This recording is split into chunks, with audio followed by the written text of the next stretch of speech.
Bum, bum, ba, ba. Look at that. What's that? Look at that. What do you see there? What is that? This is the Zombo Wombo combo. We have our official, unofficial secret layer zombie deck. I'm just kidding.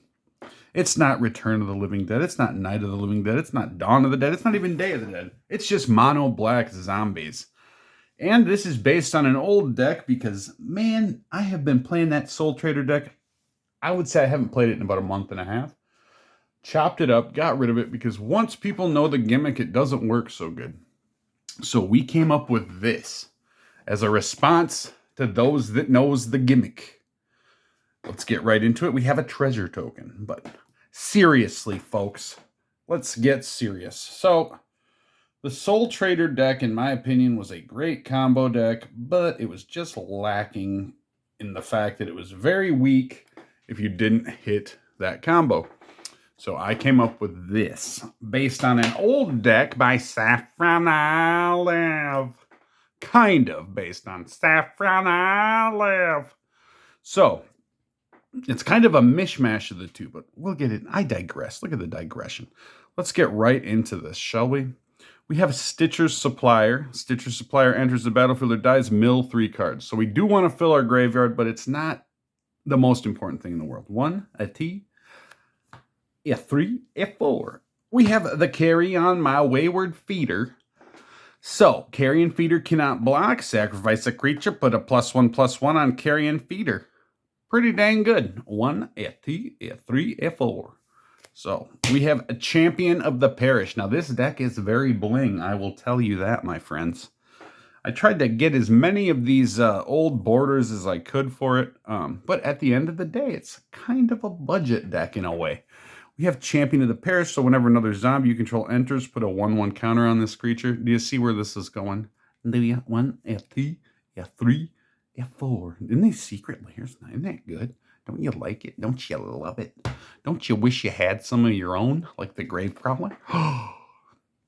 This creature can't block, and look, they kept it. They kept it. Oh, they kept the Tombstone.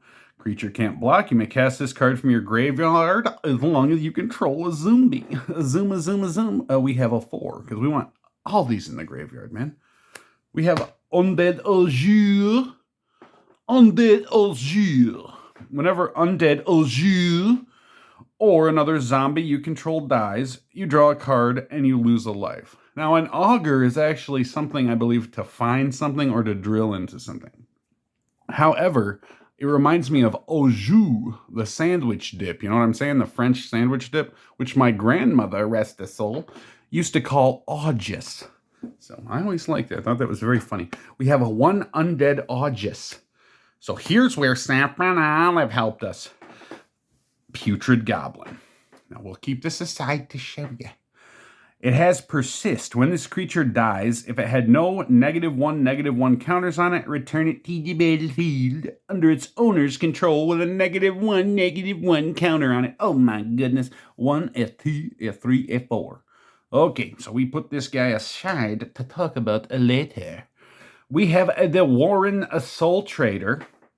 Pay 1 life, sacrifice another creature, create a treasure token. Now, the Soul Trader combo zombie deck ran 4 of these, but we only run 2. And these are just to get us a little bit of ramp, get a little head, get a little treasure token there. Another good sacrifice outlet. So we're running 2 of these, and look at they're retro. They're retro. So we got 2 of those, and oh my goodness, look at this mirror image here. This is the lefty version of Geralt's Messenger. And what's the message? The message is run. So, Geralt's Messenger enters the battlefield. Tapped. When Geralt's Messenger enters the battlefield, target opponent loses 2 life. So we can be moving this guy around too. We have 2 of those.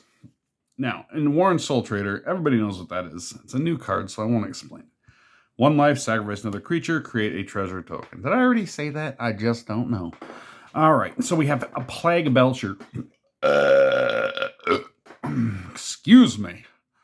Menace. When this creature enters, put 2 -1/-1 counters on target. That's a dog hair in there. Target creature you control. Whenever another zombie you control dies, each opponent loses a life. So you see that? Bang, bang, bang. It's a zombie, and it makes things lose life. So that's good. 2 of these. All right, and I'm going to get that dog hair out of there. Do you guys mind? Look at that. Isn't that nice? I'll forget later. Where is it? Where is it? Oh, it's way back there. My big finger. Okay. All right, look at that. Look at that, everybody. Look. Look it. That's a Sunny Bunny hair. He good boy. He knows not what he does. I don't know why he likes to put his hair in my things, Mr. Sunny Dog. All right, so 2 plague belchers, right? We have a diagraph colossus. We're getting down to it, down to the wire. Oh, yeah. Okay, so now here's our bottom end. We have the diagraph. This creature enters with a 1/1 counter on it for each zombie card in the graveyard. So by the time we can cast this, we could have potentially 6 in the graveyard. Whenever you cast the zombie, create a tapped 2/2 black zombie creature token. So Diagraph Colossus, we are running 2 of these, but sometimes 3. Isn't that nice? Look at that. Isn't that nice? They look good. You like it? That's kind of horrifying, that thing. That thing horrifies me. All right, and this horrified Ichabod Crane. So we have here the Headless Rider. It is a zombie. It's 2 and a black. When the Headless Rider or another non-token zombie you control dies, create a 2/2 black zombie creature token. So, see that? Whenever you cast a zombie spell, create a tapped 2/2 black zombie creature token. So, zombies are entering up the wazoo, my friends. And zombies are going in the graveyard. They're going in, they're going out. This is like a zombie shopping mall. This is like a DMV for zombies. So, Headless Rider, you get the idea. We got 2 of those. All right, now let's get into these funnies. All right. So, we have Unearth. Unearth. Choose target creature card in your graveyard with total casting cost 3 or less and put that creature into play. Cycling cost is 2. 1, 2, 3. And that cycling is very good. All right, we have Diabolic Intent. Interesting. We're running 3. Additional cost to cast a spell, sacrifice a creature. Search your library for a card, put that card into your hand, then shuffle. So, this is to find what we need by turn 3. So, turn 3, we can set up a neat little combo. All right, now here's where Saffron Olive helped us. Saffron Olive. All right, Saffron Olive. Thran Vigil is an enchantment. 1 and a black. Whenever 1 or more artifact and or creature cards leave your graveyard during your turn, put a 1/1 counter on target creature you control. All right, we're running 1, 2, 3, 4.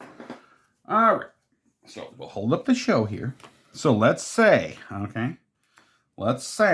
we have, look here. Get these sack outlets up here. All right, we'll get our sackies. Sacky-doo. All right, so let's say we have there. All right, no, that's not the one. That's not what we're after. Where is it? There. That's what we're after. The Heedless Rider. It keeps riding heedless of anything.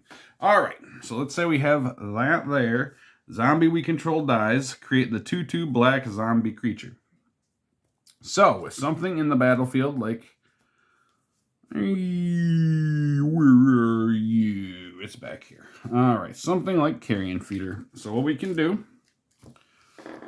We can sacrifice this. It goes away and it comes back with a -1 counter. But whenever 1 or more artifacts or creature cards leave your graveyard during your turn, put a 1/1 counter on it. So this will get a 1/1 counter.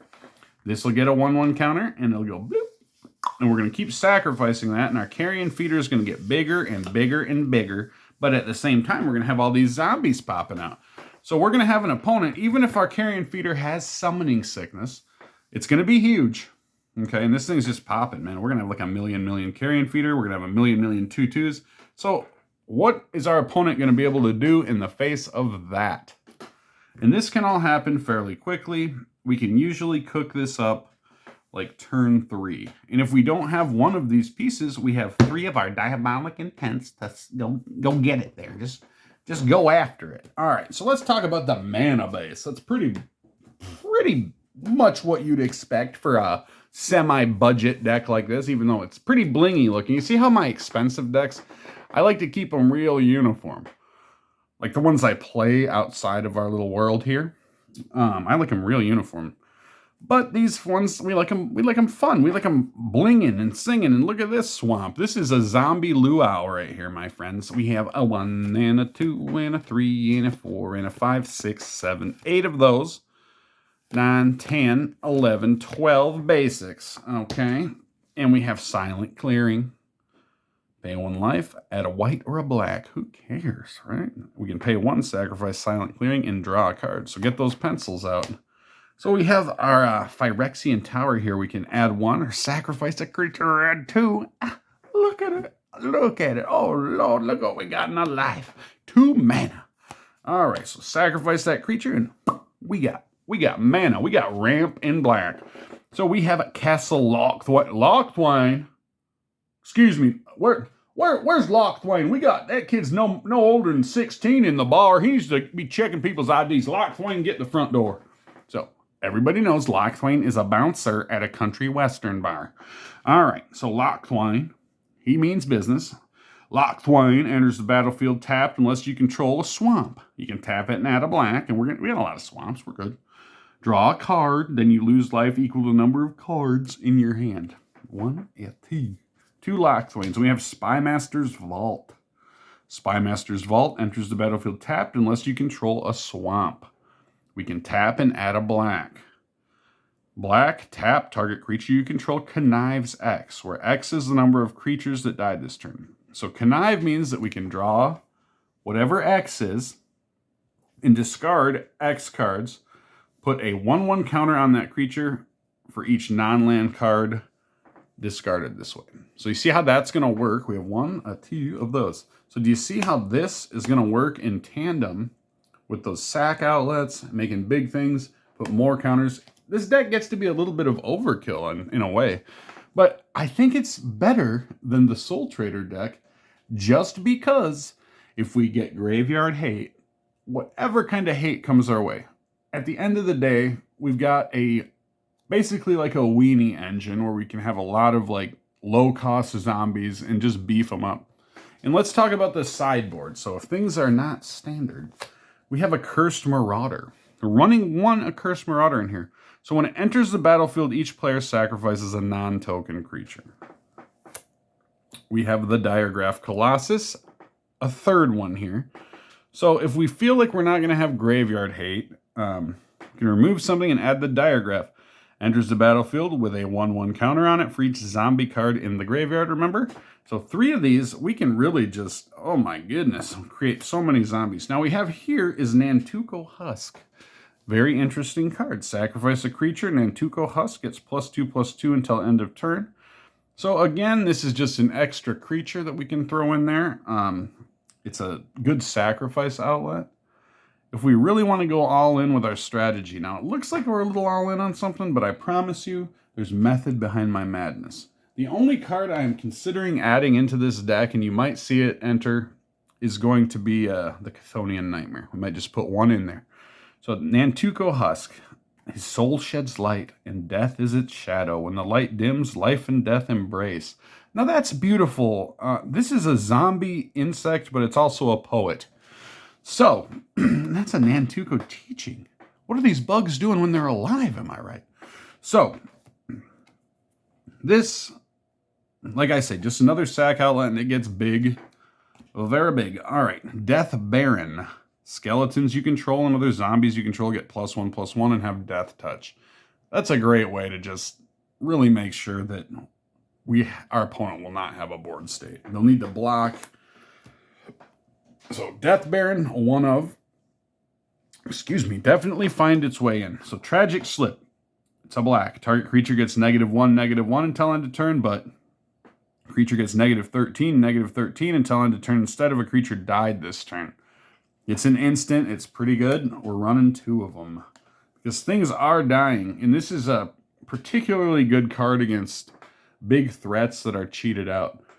Like, things like Hollow One, things like Murktide, Troll of Khazad-dûm, things like Archon. So we have Fatal Push, of course we do. Why wouldn't we? Destroy target creature of as converted mana cost 2 or less. Revolt, destroy that creature of as converted mana cost 4 or less instead of a permanent you controlled left the battlefield this turn. 2 of those. We have Deadly Dispute. It's another sack outlet, and look at this. I love this version of this card. This is one of my favorite cards. I love Deadly Dispute. Let me get that off of there. I was playing a little bit of music today, and my fingers. All right. So, as an additional cost to cast this spell, sacrifice an artifact creature, draw 2 cards, and create a treasure token. Gotta love it, right? 2 of those. We have 1 Flare of Malice. Sacrifice a non-token black creature rather than pay the spell's mana cost. Each opponent sacrifices a creature or planeswalker with the greatest mana value among creatures and planeswalkers they control. This is a great card. Kind of as a one-of, along with the Slip. We have Bone Shards. Additional cost to cast this spell. Sacrifice a creature, discard a card, destroy target creature or planeswalker. Collective Brutality. Discard a card to escalate. Target opponent reveals their hand. Choose an instant or sorcery card. That player discards that card. Target creature gets -2/-2 until end of turn. Target opponent loses 2 life and you gain 2 life. Great way to fill our graveyard, but just a one-of those. Now this is for the Void. If we have the Void, this is how we avoid the Void. So those pesky ley lines. Destroy target creature or enchantment an opponent controls. You lose life equal to that permanent's mana value.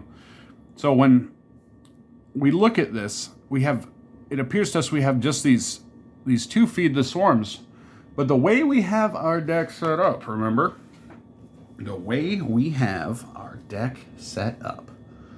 All right, hold on. Hold your horses. Hold your horses. All right. The way our deck is set up with Diabolic Intent, with 3 Diabolic Intents, cards that are important to us, we really are running 5 of them in the deck. So these work with our Diabolic Intent, which are never sideboarded, because these are used to pick out those cards we want. And just to think about it, the only thing, there's a few things I would like to squeeze in, maybe a 3 of those Hell Spur boots or whatever that it gives the thing the haste, and the ward 1 or 2 or whatever. But mostly the haste is what we care about. But we can kind of set back a little bit in this deck, so we're not really making room for those boots. But the one thing is I really want to put a 1 of Chthonian Nightmare in this.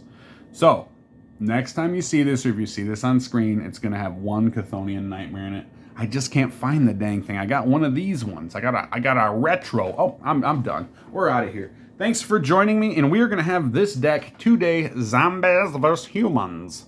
It's going to be The Walking Dead. It's going to be the White Walkers versus those jerks in Game of Thrones. The White Walkers were the best ones as far as I'm concerned. Yow.